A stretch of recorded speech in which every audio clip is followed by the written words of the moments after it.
Hi, I'm Bob Marks, and I've been teaching in the same Manhattan studio for over 40 years.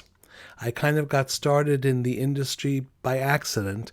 I played the piano, and at 14 years old, I was asked to be the musical director of a local production of Damn Yankees. Obviously, it went okay because I was offered a few jobs, and most importantly, I was offered the opportunity to work with some of the cast members on their upcoming auditions and performances, and when they needed to learn a new song, I was the person they called. And I loved working with singers. I just thought it was the greatest thing ever. I had only worked up to that point with my mother and my sister. My sister loved to sing, and my mother used to be a nightclub singer. So when I was proficient enough on the piano, I used to accompany her just around the house. And she was very hard to follow.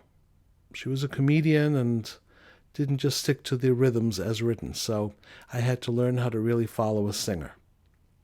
A couple of years after Damn Yankees, I brought my sister to a voice lesson in Manhattan, and the teacher asked me what I did. And I explained it to her, and she said, "Oh, you're a vocal coach?" I said, "I am." I didn't know it was a thing. So had business cards made, rented some studio space, and I worked in Manhattan and Queens. And fast forward, 1977 was a big year because I was hired to be the substitute pianist for the Broadway show Annie. So I started to work with a lot of young people, and I moved into the building I'm in now.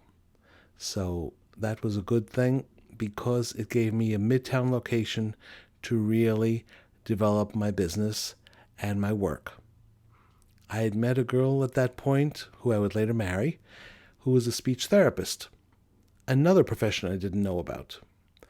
They hired me to play piano for their convention upstate, and I saw the exhibits, and I met a lot of voice professors and speech teachers, and I realized how little I knew about the actual functioning of the vocal cords.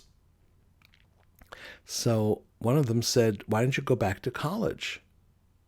No, I had left college about 2 years into it because I wasn't interested in the two musical choices they offered, which were classical and jazz.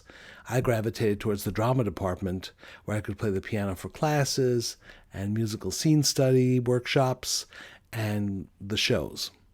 So I left college and I went back when I was 25 years old, which I thought was very old to start anything. But I really, really enjoyed learning about the anatomy and physiology and acoustics and phonetics and everything you do learn in college. Now, of course, they were more based in speech than voice, but I got enough voice and enough knowledge that it's really helped me over the years. There's not a day that goes by that I don't use the knowledge that I received getting my bachelor's degree in speech pathology.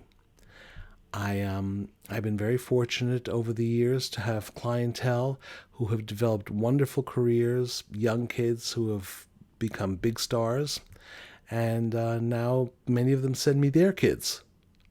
Once I even had a grandmother's kid. I worked with the grandmother, I worked with the mother, and I worked with the kid. So you do this long enough, you meet everybody. Anyway, I love what I do. I don't consider it work.